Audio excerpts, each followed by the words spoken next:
Boa noite. Está no ar o programa Horizonte Debate. Emoções. Até que ponto nossos sentimentos podem interferir na saúde física e mental? O corpo humano responde a cada estímulo e o bem-estar é reflexo de nossas atitudes e ações. No programa de hoje, vamos conversar sobre doenças psicossomáticas, como as emoções podem adoecer nosso organismo, como lidar com as perdas e tristezas, qual o tratamento para aliviar as dores físicas e emocionais. Então, não saia daí, nosso programa está só começando.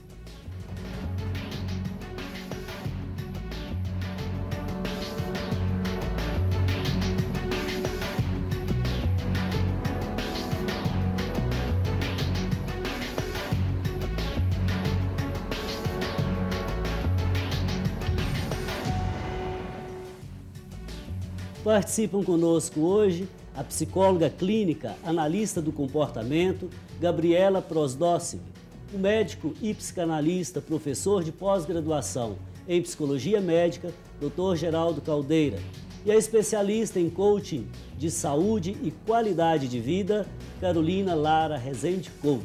E claro, você, como sempre, também é convidado a participar do nosso debate. Hoje estamos falando sobre a relação entre o corpo e a mente. Então mande um e-mail para nós, horizontedebate@tvhorizonte.com.br. Melhor ainda se você ligar, 3209-0115. Caros convidados, boa noite. Boa noite. Sejam bem-vindos ao nosso programa para a gente tratar com muito carinho e com a maestria de vocês sobre a relação corpo e mente. Eu começo com o Dr. Geraldo. Normalmente a nossa cultura ocidental herdou todo um processo de dicotomia que remonta à filosofia platônica. Mas na modernidade, essa separação entre corpo e mente, ela foi acentuada por vários pensadores. Como que o senhor vê o ser humano nessa relação corpo e mente? Boa noite, novamente. Hoje já não se aceita mais essa dicotomização, porque a ciência tem mostrado claramente que tudo que você sente no corpo, instantaneamente a mente registra enquanto emoção. E as emoções, instantaneamente, ela tem o corpo participando também. Então, essa interação é imediata, instantânea e automática, você não tem como impedir. De forma que não tem mais essa divisão corpo-mente, é uma unidade. Então, nós podemos dizer que o ser humano é um todo, né? Um todo. Se eu tenho uma dor no corpo, ela é dor também na alma. Se eu padeço na alma, isso interfere no corpo e assim por diante. A ciência tem claramente mostrado que aquela afirmação mens sana in corpore sano, hoje ela tem que ser dita e lida diferente. Corpore sano in mens sana. Então, a mente é que tem que estar bem e o corpo vai acompanhar. Porque se falava o contrário. Mens sana in corpore sano. Está claro pela ciência hoje. É corpore sano in mens sana. Correto. Inclusive, uma telespectadora, Jaqueline Comissário, ela cita o pensamento latino e faz um comentário. Olha, doença psicossomática significa isso. Mens sana in corpore sano. Claro, a reflexão do senhor vai além disso, né? Jaqueline, nosso abraço. Muito obrigado. Então, Carolina, como, por exemplo, você vê o fato do ser humano lidar com perdas, com erros, com acertos, como lidar com isso no dia a dia, sem permitir que nossas dores emocionais interfiram na nossa saúde e bem-estar como um todo? As dores, na verdade, as perdas e os ganhos fazem parte do nosso dia a dia. A situação é como a gente lida com isso, né? Então, mediante uma situação que você tem ali percebido como uma perda, o que eu posso fazer com isso? Isso pode me servir como um aprendizado para que não volte a acontecer, ou que eu possa ter outra atitude, agir de outra forma, para que eu tenha outro resultado? Então, é a ressignificação daquilo que aconteceu, tirar de uma questão negativa e talvez trazer para uma questão positiva. Agora, tem gente que fala assim, falar é fácil, fazer é difícil, né? Ou então é fácil falar para os outros, né? Agora, na prática mesmo, isso que você falou, se traduz como? É dar um passo de cada vez, se resignar, como que é? Para cada indivíduo funciona de uma forma. Mas o que a gente diz no processo de coach é que o passo tem que ser de acordo com o que você consegue. O importante é que você faça um movimento, que você tente alguma coisa, que você faça alguma coisa diferente daquilo que você já fez. Para que você saia daquele lugar. Como coach é sair do estado A para o estado B, é importante que você faça alguma coisa, tenha algum movimento. Tá, então, nesse sentido, não temos uma receita pronta para todo mundo. Não temos uma receita pronta. Tá. Segundo, não se pode comparar uma pessoa com a outra. Né? Um conseguiu dar 2 passos, o outro arredou milímetros. Mas esse arredar milímetros é importante, ou seja, ele mudou de posição. A referência não é o outro, a referência é você mesmo. O passo que às vezes para o outro é 1 milímetro, para aquele que fez é um passo enorme, é um passo de gigante. Então, a comparação entre 2 indivíduos no processo de coach não funciona. O que funciona é você agora, você antes e principalmente, que é a alavancagem do coach, aonde você quer chegar no futuro. Eu insisti nisso, Gabriela, porque em se tratando das emoções, é muito difícil, né? Às vezes uma pessoa completamente serena, equilibrada, que a um dado momento ela explode, né? Ora, e em se tratando de doenças psicossomáticas, eu acho que é mais complicado ainda. Agora, é fácil diagnosticar uma doença psicossomática? Não, de forma nenhuma. Não é fácil nem para o médico e nem para o psicólogo, né? Porque o que precisa ser feito, né? Talvez até um trabalho conjunto, né? Um trabalho aliado com o médico, né? Porque o médico ele faz o diagnóstico, às vezes ele não consegue encontrar uma causa, né? E a causa, ela é emocional, né? Então, assim, mas às vezes, dependendo do caso, que, né, como a Carolina falou, cada caso é um caso, a gente tem que analisar, né? Então, assim, existem casos em que o emocional é que faz ele ter aquele sintoma ou até mesmo gerar uma doença. Correto. Eu conversava com o Dr. Geraldo dos bastidores, quando eu usei o termo doença psicossomática, ele disse, eu como médico não posso usar esse termo. Se eu gostaria de explicar para os telespectadores o porquê disso, cotidianamente nós falamos, popularmente nós falamos, doenças psicossomáticas, né? Na verdade, na minha posição, eu sou um ex-presidente da Associação Brasileira de Medicina Psicossomática, então eu tinha a obrigação de não falar o que não se usa mais, porque a doença psicossomática ela foi usada quando se falava na dicotomização. Então, você tinha uma doença que tinha uma emoção e o corpo reagia. Isso hoje é instantâneo, não tem essa separação. Então, por isso a gente não fala em doença psicossomática como uma entidade separada, não existe. Todavia, tem muitas manifestações, como as colegas já falaram, que são decorrentes de distúrbios afetivos. E aí é que todo atendimento em psicossomática atende-se visando uma reconstrução existencial. E essa reconstrução existencial, no momento atual, está muito ajudada pelo coach. Porque o coach é que tenta também, dentro dessa participação, levar uma pessoa a se reconstruir. Porque senão, aquela história de achar que vai ao médico, eu tenho uma doença, o senhor tem um saber, o senhor vai me receitar, vai me curar, na psicossomática não existe. O que existe é uma interação profissional-paciente. Correto. Você quer falar? A ideia é que o paciente faça parte da equipe, que ele também investigue, ele perceba o que acontece, ele leve aquelas informações para o médico, para o psicólogo, para o psiquiatra, para o fisioterapeuta, para a equipe que atende ele faça parte, ele tenha... como se fosse o protagonista, ele pega a propriedade da vida dele e fala, eu quero de alguma forma melhorar com essa doença que eu tenho, eu quero conviver melhor com essas dores, eu quero alguma coisa, então ele faça parte disso. Tá aí, então o paciente é acima de tudo sujeito. Exatamente. Na medicina clássica, o paciente era muito passivo. Nessa abordagem, ele é ativo, ele participa, como falou muito bem, inteiramente do processo. Agora, doutor Geraldo, olha, eu vou continuar usando o termo psicossomático, doença de fundo emocional, como cotidianamente nós falamos. Eu não sou médico nem participo do Conselho Regional de Medicina.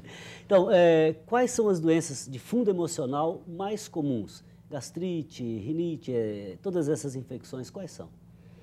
Assim, naquilo que popularmente se chama de doença de fundo emocional. O popularmente chamado porque se já teve a época de se colocar isso, colocava-se a úlcera péptica do estômago e do duodeno, colocava-se as dermatites, colocava-se as famosas colites, colocava-se o hipertiroidismo, a hipertensão arterial, reumatismo e uma série de manifestações em que a participação afetiva é muito acentuada.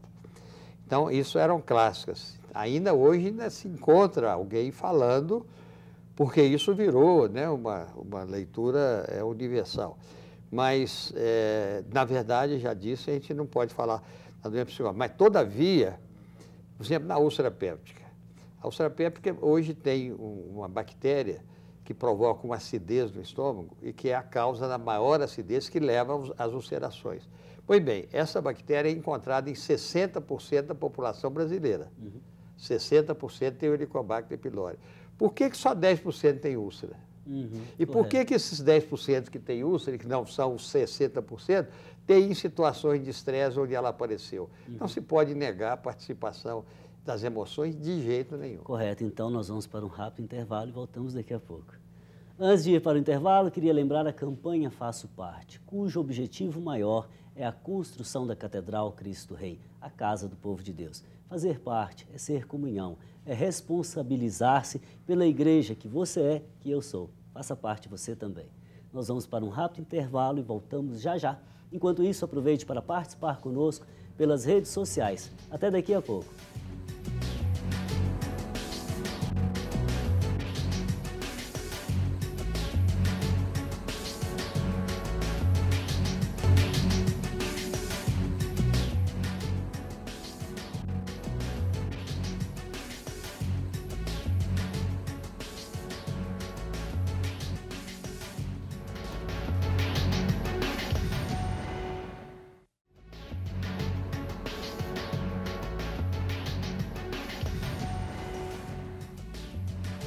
Estamos de volta, hoje conversando sobre as doenças psicossomáticas.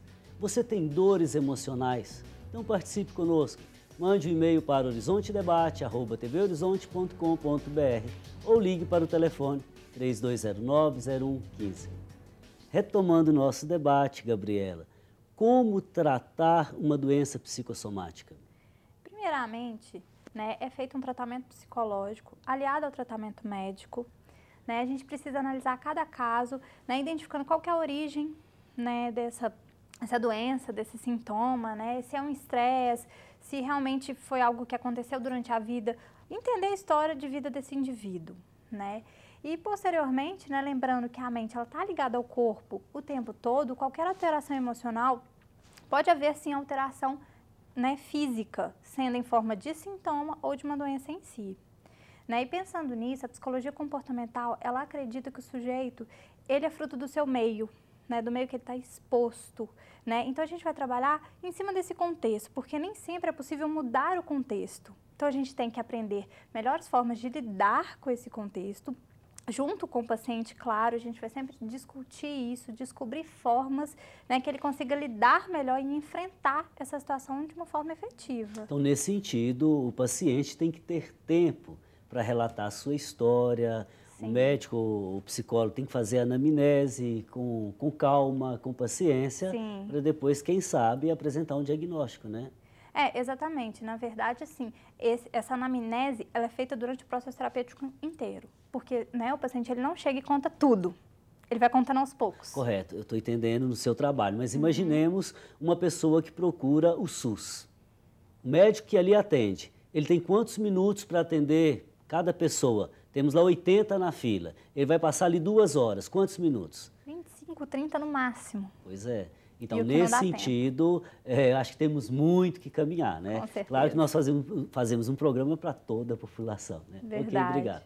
Bom, hoje se fala muito, Carolina, em qualidade de vida. Para você, o que é qualidade de vida? Para mim, são 3 fatores que gerem qualidade de vida no geral. Sono, uma noite de qualidade, perceber a quantidade de sono que cada indivíduo precisa. Isso difere um pouco de cada um. Eu faço teste, durmo mais um pouco, durmo menos um pouco, quanto que eu me sinto confortável, quanto que eu fico bem, acordo bem, disposta. A outra é a alimentação, que tipo de alimentação que é fundamental para mim, para que tipo de doença que eu tenho, o que eu devo comer, a qualidade da alimentação. E a outra é a prática de esporte. Atividade física no geral. Esses 3 pilares, para mim, são... Constituem uma vida saudável. Claro, eu poderia acrescentar aí, por exemplo, relações interpessoais saudáveis. Sim. Poderia colocar aí o lado da espiritualidade. Sim. Ok, então vamos colocar 5. E ainda pensando que na atividade física, nessa atividade, você tem contato com outras pessoas. Então, gera esse contato, essa relação interpessoal e também gera autoestima, melhora a autoestima. Então, a atividade física é um fator importantíssimo. Correto. Agora, no dia a dia, como, por exemplo, controlar as emoções, como aliviar as tensões? O que ajuda? A conversa, o diálogo? Como que você vê? O diálogo ajuda muito. O coach é baseado em perguntas, né, em conversa.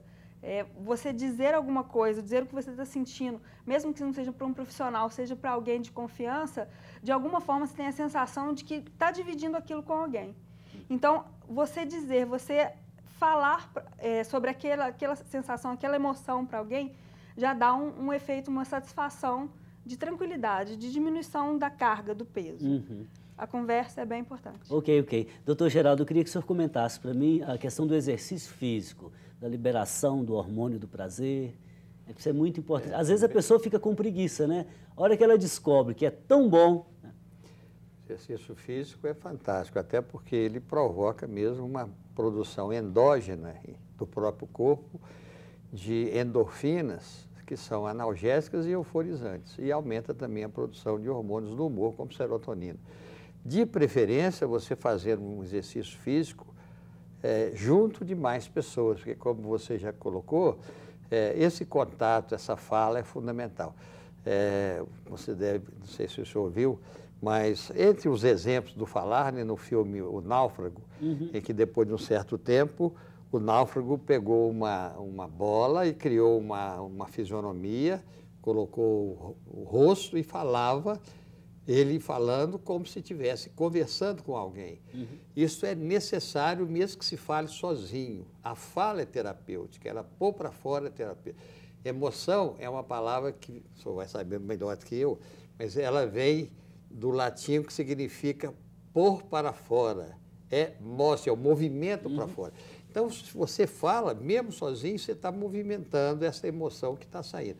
Então, isso é importante no exercício físico, de preferência, o exercício grupal. Por exemplo, eu acho, já tenho experiência isso com clientes e pessoas que eu conheço, a dança de salão, por exemplo, é fantástica como exercício grupal, onde se faz o exercício físico, produzindo essas substâncias, e ao mesmo tempo faz o social, que o social é importantíssimo para a vida. Agora, tudo isso é muito interessante, porque o ser humano ele é um todo, consigo mesmo, mas ele é um todo, com os outros e com o meio ambiente. Quando o senhor está falando aí, eu estou me lembrando, quando uma pessoa faz academia, faz ginástica na academia com outras pessoas, ela está muito mais motivada. Mas no prédio tem uma academia para os moradores, para os condôminos, ela começa e vai só diminuindo, né? Ou seja, a companhia, a presença dos outros é um grande estímulo, né? Gabriela, você acha que, por exemplo, derramar algumas lágrimas, o choro, é uma forma de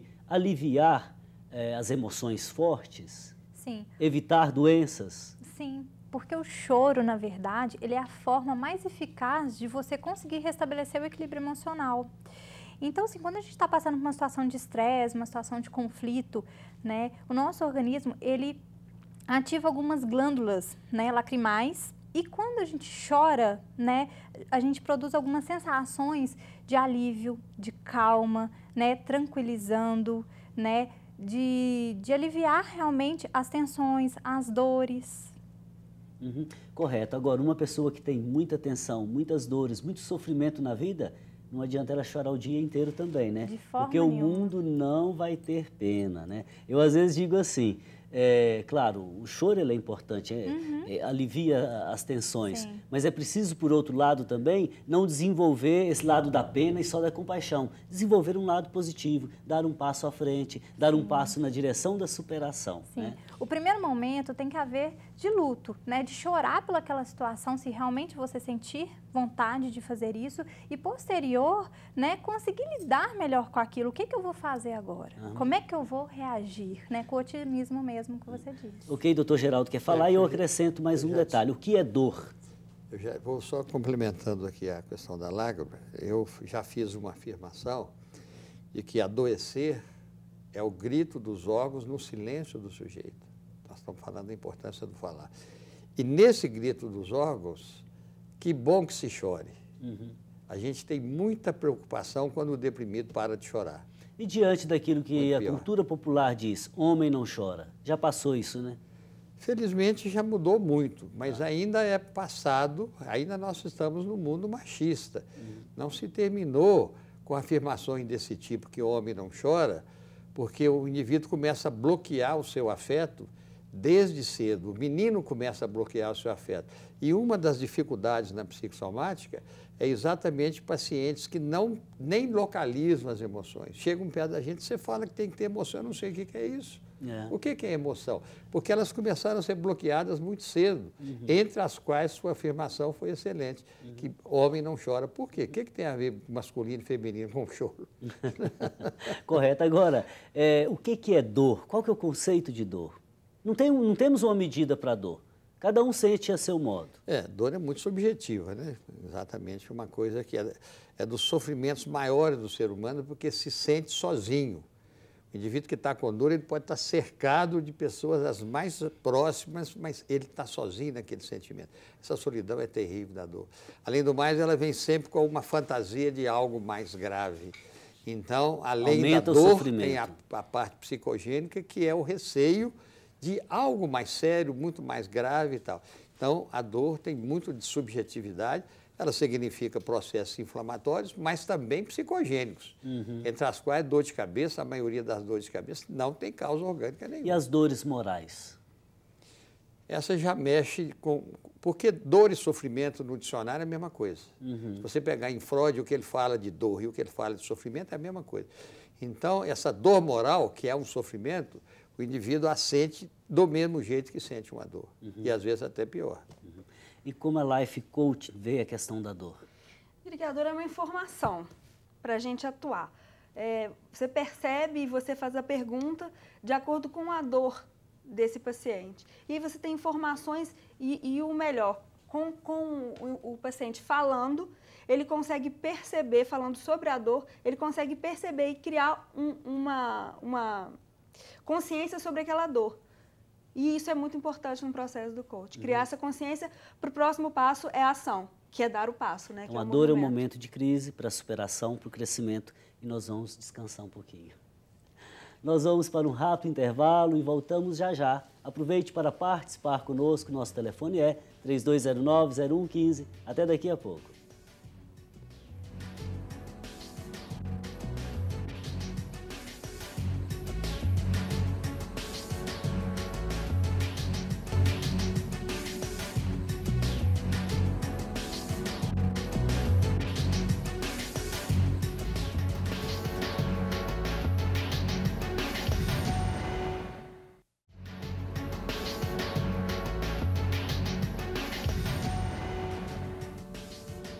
Doenças psicossomáticas, a relação entre o corpo e a mente.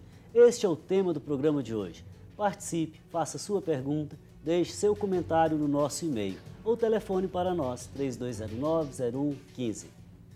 Para você que está chegando agora, participam conosco hoje o médico e psicanalista Dr. Geraldo Caldeira, a Life Coaching Carolina Couto e Gabriela Prosdócime, psicóloga. Retomando o nosso debate, eu queria colocar uma questão para o Dr. Geraldo. Ao falar de doenças psicossomáticas, existe um tratamento com antidepressivos? Qual a relação depressão e doenças psicossomáticas, doenças de fundo emocionais? Tem duas respostas corporais às depressões. Tem uma depressão chamada depressão somatoforme, que essa depressão, ou depressão larvada, como também se chama, ou depressão sem depressão, ela privilegia o corpo para se manifestar. E aí pode ser qualquer sintoma. Geralmente eles são crônicos e são alternados. Cada época se queixa de uma coisa. Aparece nos pacientes chamados poliqueixosos. Isso é muito frequente. Nas depressões clássicas, você tem a sintomatologia depressiva. Depressão, bipolar e tudo. Mas a depressão também pode se apresentar com manifestações corporais.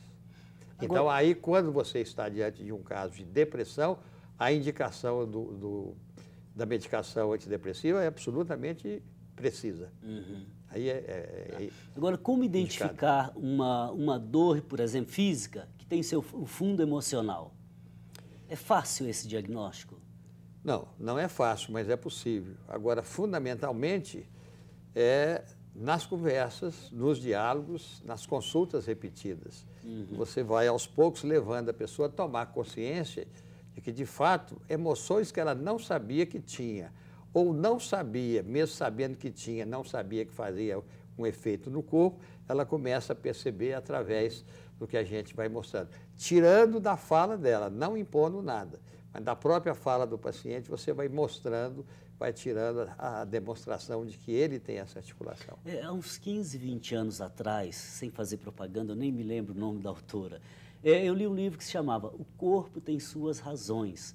Ou seja, a autora defende a tese de que todas as experiências pelas quais nós passamos existencialmente deixam no corpo, ou ficam registradas, não apenas na alma, mas também no corpo, né, como um todo. A Miriam Teixeira, da Sagrada Família, ela ligou para nós e diz assim: quando fico nervosa, perco minha voz parcialmente, fico rouca, sinto que algo me bloqueia. Como posso melhorar isso? Qual o tratamento, doutora Gabriela? Primeiramente, é importante que ela entenda, né, por que perdeu a voz. O que acontece quando ela perde a voz? Né? Qual é o contexto que ela está inserida que gere isso? Né? Então, assim, se ela tiver alguma dificuldade, procurar um psicólogo vai ser importante para ela, porque ela vai conseguir falar sobre. E no momento, provavelmente, ela não vai estar nervosa, então ela vai conseguir verbalizar isso. Né? E verbalizando, ela vai encontrar, junto com o psicólogo, né, formas de conseguir lidar com isso, né, formas de conseguir enfrentar, porque a gente enfrenta os problemas de acordo com os questionamentos, a gente começa a se questionar, né, sobre vários temas, sobre a história de vida, né, do paciente, e a gente consegue descobrir o porquê disso tudo. Agora, é importante que ela não minta para si mesma, né, não dissimule para si mesmo. Ok, Miriam, obrigado pela participação, fraterno abraço. A Rosa Baeta participa pelo Facebook e ela diz assim, doutor Geraldo: pelo amor de Deus, eu tenho todas as alergias possíveis. O que o senhor diria para ela? Para começar, é muito difícil uma pessoa ter todas as alergias possíveis.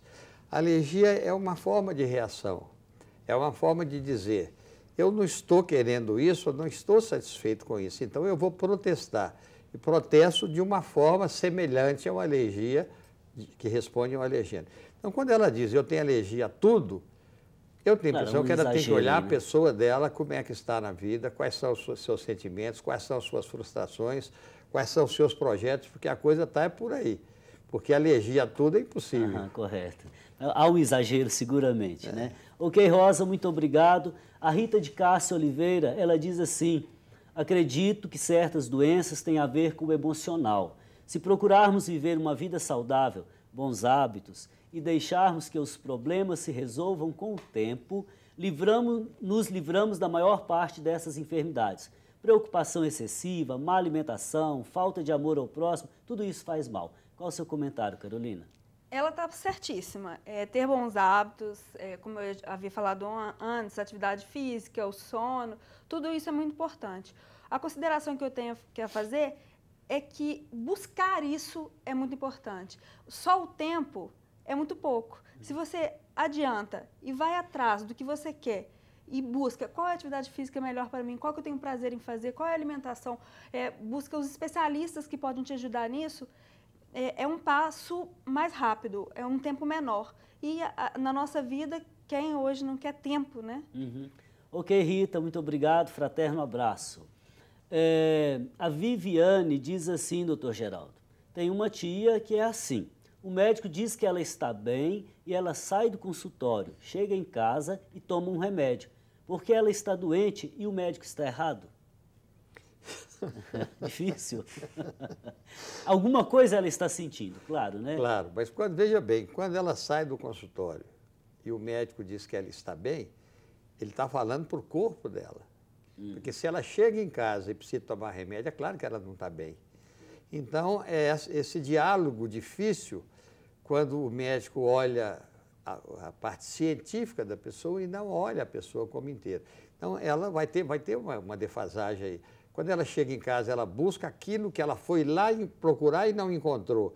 Então, ela tem na sua casa seu remedinho, que ela gosta dele, que ela já está acostumada. Alivia, e ele dá um prazerzinho, um alívio para ela. Poderia dizer, Gabriela, que se trata, nesse caso aí, de somatização? Sim, né? Porque, na verdade, o médico ele não consegue descobrir a causa, né? O que gerou aquela doença que ela está sentindo, aquelas dores, né? Então, assim, ela acaba somatizando os problemas que ela não consegue resolver, até mesmo de sentimento que ela não consegue entender, não consegue nomear, né? Isso acaba gerando para o corpo, né? Com uma Agora, ela tem que sintoma. ser levada a sério, tem que ser respeitada na sua dor, porque ela está sentindo dor. Sim, e o que costumam fazer com ela isso é coisa da sua cabeça, né? Você não está sentindo dor. E realmente ela está sentindo dor e o emocional está abalado. Então, realmente, a gente precisa escutar, precisa entender o que ela está fazendo, né? Que está acontecendo com ela e até mesmo ajudá-la a procurar um especialista na área. Nesse sentido, Carolina, qual que é o papel da família? Qual que deveria ser a atitude das pessoas que estão próximas daquela tia que foi ao médico, o médico disse que não tem nada, ela volta e toma remédio porque tem dor sim. Primeiro tá perto, né? A segurança de alguém que você gosta perto é sempre importante. E pensar, porque mesmo o médico dizendo isso, ela continua fazendo essa ação de tomar o medicamento. Como que a gente pode ajudar essa pessoa? Como que a gente pode buscar ajuda de fora para que essa pessoa possa ter uma vida boa, uma vida com qualidade? Então, a família tem esse papel importante, desse incentivo, dessa segurança de estar perto. Ok. Viviane, grande abraço. A Fátima Silva diz assim, ela introduz um argumento muito interessante para o nosso debate. Apesar da importância da religião e da espiritualidade para a população, até recentemente esses temas não eram incluídos no currículo de profissionais da saúde. Qual a relação entre espiritualidade e saúde, doutor Geraldo? Olha, esse tema está sendo introduzido hoje nos estudos de medicina e saúde. Já há profissionais trabalhando muito com essa questão da espiritualidade.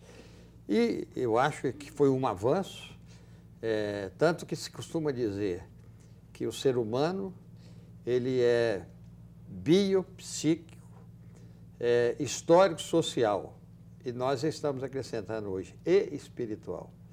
Então, faz parte do ser humano também olhar esse lado que entra no que nós todos falamos, que é esse interior, que é a sua essência, que é a sua alma.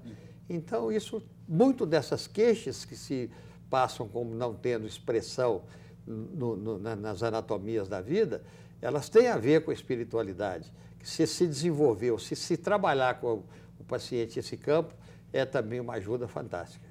Ok, Fátima, muito obrigado pela participação. A Carolina está querendo dizer algo para a Fátima. E Fátima, se você tem uma religião e você percebe que essa religião te dá força para caminhar, te dá força para prosseguir, sim, ela é muito bem-vinda. Tanto a religião quanto a espiritualidade, que são coisas diferentes. Normalmente nós dizemos que a religião é todo o aparato histórico, cultural, ritos, etc. Enquanto a espiritualidade é esse modo de viver aberto à transcendência, né? Bom, a Beatriz Braga diz assim, Gabriela, as manifestações somáticas são um fato. Mesmo quando a boca não fala, o corpo responde. Bom, acho que já falamos um tantão disso, né? É verdade, né? Então, assim, é como eu falei, né? O corpo, ele tá ligado à mente o tempo todo, né? Então, assim, se ela não resolver os problemas dela, as questões dela, provavelmente ela vai somatizar isso, né? Ela vai jogar isso para algum lugar, né? E é como o doutor disse, né? Ela tá realmente expulsando aquilo do corpo, né? Para algum lugar. Me socorre, me ajuda. Ok. Nós vamos para um rápido intervalo e voltamos logo, ainda dá tempo. Aproveite para participar conosco.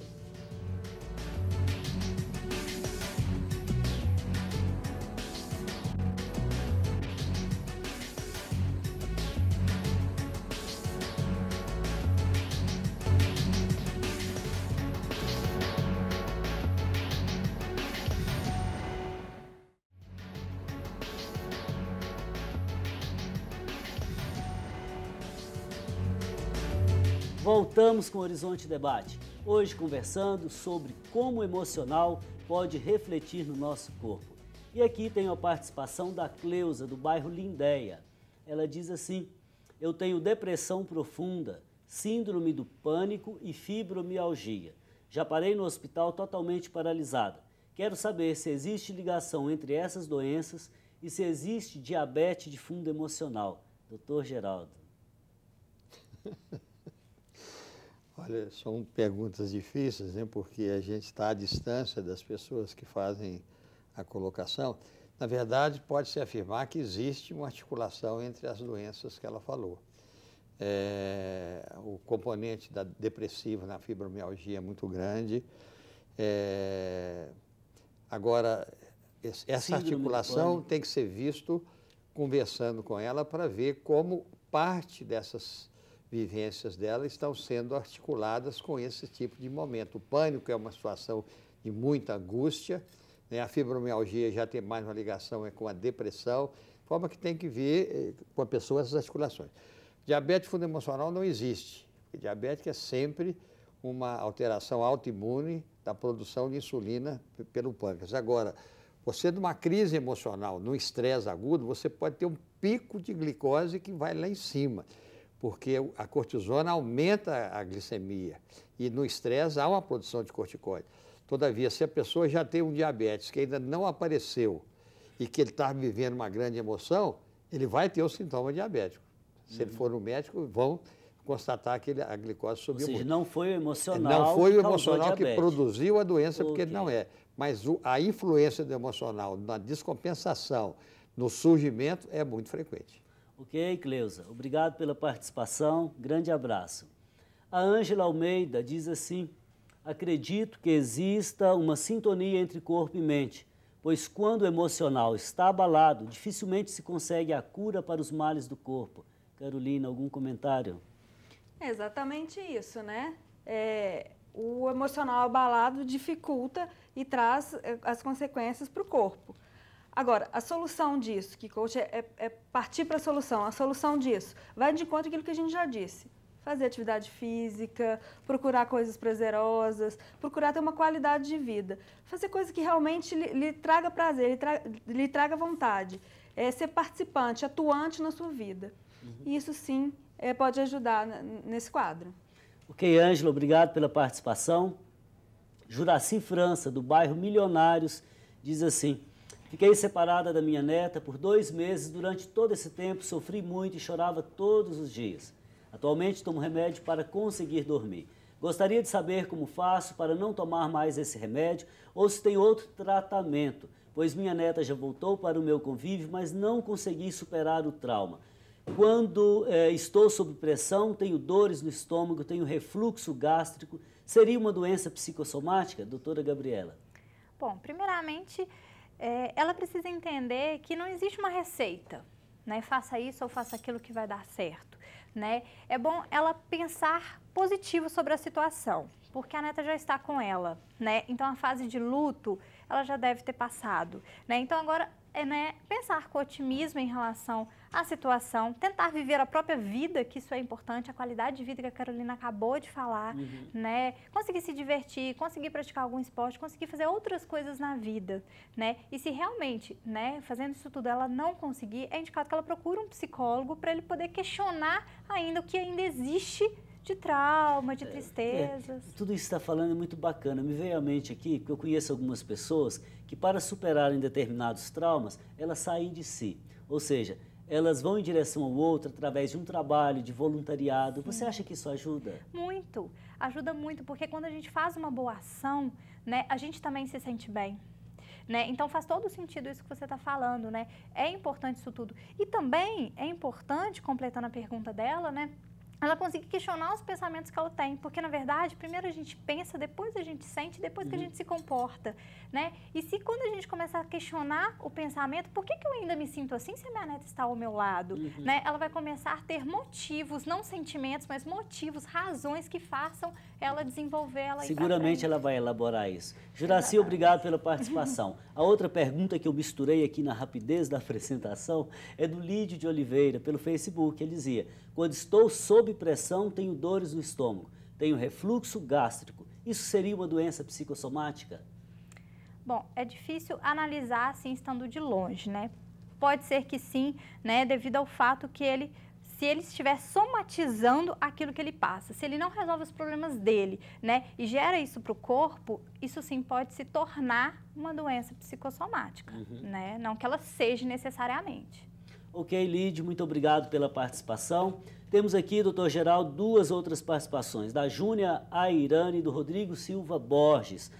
Os dois, em geral, aqui dizem que tem gastrite, H. pylori, herpes, gastrite crônica, e quando ficam ansiosos, isso parece que aumenta. O que o senhor teria a dizer para eles? Para Júnia Airane e Rodrigo Silva. Bom, ele já falou claramente o que acontece. Então, o que tem que dizer para ele é que ele tem que procurar ver o que está provocando ansiedade nele e o que ele pode mudar em nível de compreensão dessa ansiedade. Se ele já percebeu claramente que quando ele está ansioso tudo se exacerba, o que ele tem que olhar agora é o contexto, como foi muito falado aqui, a existência, as situações que estão deixando ele ansioso.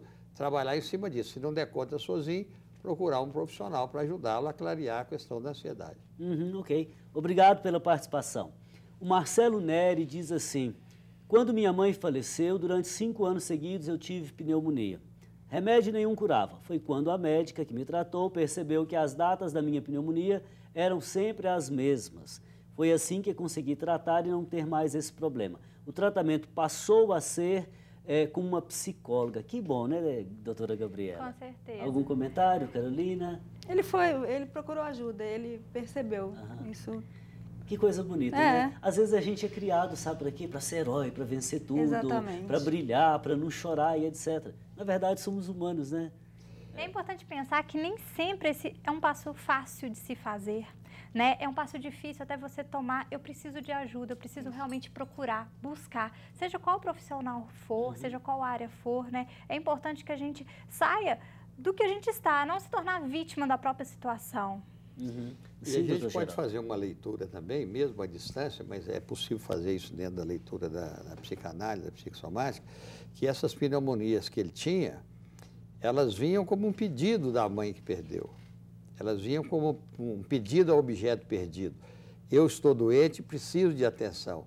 Estou aqui agora pedindo, sentindo a sua falta. Então, o corpo estava falando, através da pneumonia, do sofrimento e da necessidade da presença. Ele, clareando isso como ele fez, fica fácil. Ele elaborou, né? Ok, Marcelo, grande abraço, obrigado pela participação. Bom, queremos agradecer aqui a participação da Júlia e Juliana Leri, que mandam um abraço para nós, obrigado. Gostaria de saber se a depressão pode ser originada de problemas físicos. É a Maria Conceição, do bairro Jardim Laguna. Quem pode responder rapidinho, doutor Geraldo? Eu posso, mas todos podemos também. Mas tem depressão que ela vem antes de aparecer a doença física. Por exemplo, nos cânceres de pâncreas, durante um certo tempo, é comum o indivíduo ter crises depressivas sem ter uma razão para aquela depressão.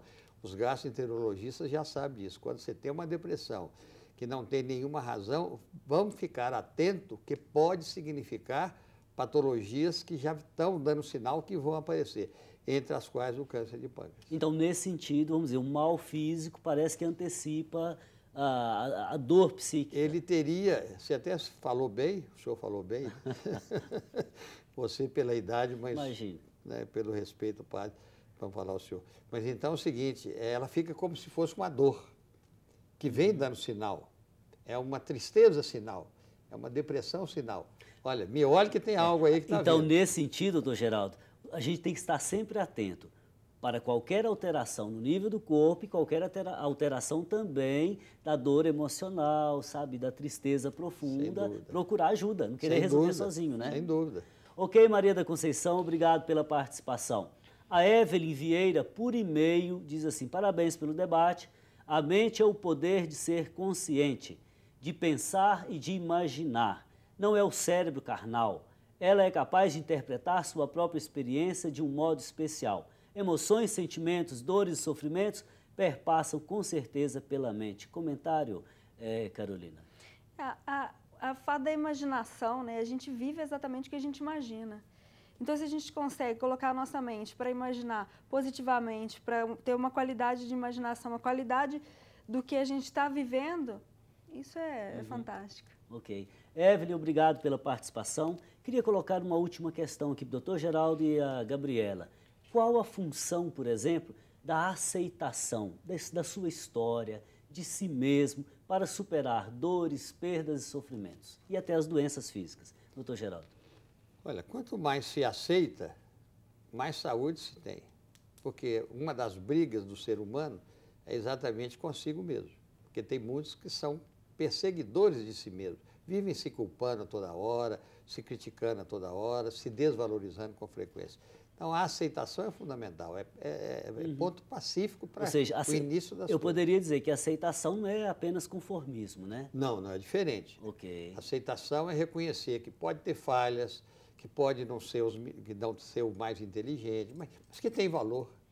Tem valor. Ok, doutora Gabriela, seu comentário rapidinho. É realmente isso que o doutor falou, né? Porque a gente acaba brigando com a gente mesmo o tempo todo, né? Não entendendo a nossa história e querendo mudar o passado. A gente não pode mudar o passado, mas a gente pode mudar o futuro. E é isso que é importante. Através de escolhas bem feitas hoje. Exatamente. Ok, eu queria agradecer, Carolina, que simpatia, doutor Geraldo, que sabedoria, Gabriela, que competência. Voltem outras vezes.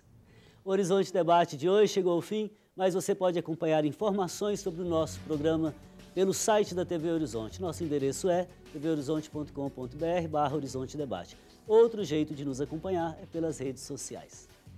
Obrigado pela sua companhia e na próxima semana eu te espero aqui na TV Horizonte em mais um Horizonte Debate. Esta emissora da Catedral, Rede de Comunicação Católica. Conto com você. Fraterno abraço.